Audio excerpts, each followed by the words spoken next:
Ustick is definitely one of our main arterials in this part of town. There's a lot of traffic. I wouldn't consider it low stress. I think walking and driving down Ustick are very distinct activities. No one's really walking. There are houses on the north side of Ustick Road, but I feel like they feel intruded upon by the traffic. We become autonomous when we're behind the wheel. Autopilot. This is what we do. This is what we've done for a really long time. We've become more and more isolated.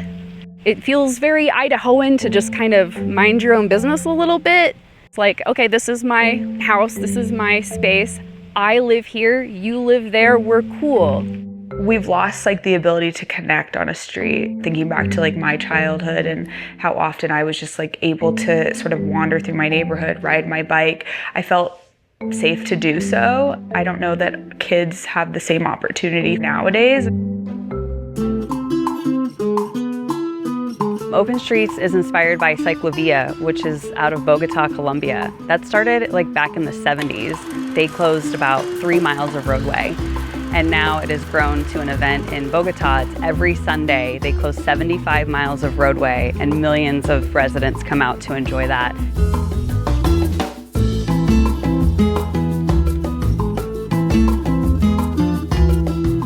We're not anti-car. We love our cars, but what does the street look like when we can share it and every user can be safe? Ustick is a very busy, pretty major arterial. The contrast of that on a day of open streets where we've shut down the road, people are walking, biking, able to roll down the middle of Ustick Road, I think that feeling is very empowering. We're taking back our streets. I have spent all summer up on Ustick walking that road, and I even was having a hard time like imagining, what is this gonna feel like? This is a busy road, like what is it gonna feel like? I was riding my bicycle from the west end to the east end, and I could kind of see above everyone's head and just see the number of people down that road. The moment I remember most is seeing a drum set plop down in the middle of the roadway. And before long, there were like complete jam sessions happening.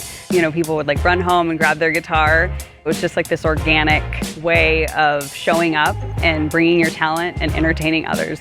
You know, I watched a little girl who lived directly across the street. She and her dad came out of the house. She jumped on her purple tricycle, and he followed her as she just rode straight out into the middle of Ustick Road and didn't even look back at her dad, like just rode straight out into the road. Watching all of those cyclists cresting that hill, coming into the event, probably almost 500 cyclists. So that moment sticks out to me. You'll have the fun, loud party vibe at certain ends, but in the middles where there's just open space, you're gonna have a lack of street noise for the first time ever.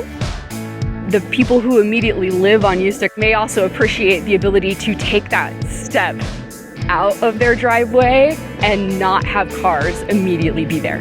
These dance groups came out and performed. We had an Indian dance group, a hip hop dance group, a mariachi band. The Idaho Shaolin Center did like a 35-minute Kung Fu martial arts demo, and that wouldn't have been possible last year on Latah because that business wasn't located there. It's not just point A to point B. This can be so much more if we just close our street for a couple of hours on a Sunday. We had a lot of people questioning, like, is this the best place to host an event? Ustick is a major road. Our response was always, the idea of this event is really to start a conversation and to challenge our community and the neighborhood to reimagine what that space feels like. And there is some discomfort and disruption in that event, but that's not necessarily a bad thing. It did cause them to sort of maybe take a pause and say, wow, what would this road feel like if it was safe every day, not just today? An event like Open Streets does call out attention to how we are designing our roads. Are they safe? What are the needs of the users in that area? Getting to a space where we can safely bike or walk is actually kind of a big deal. You know, once you make a face-to-face connection with someone, that just changes how you interact with your own neighborhood.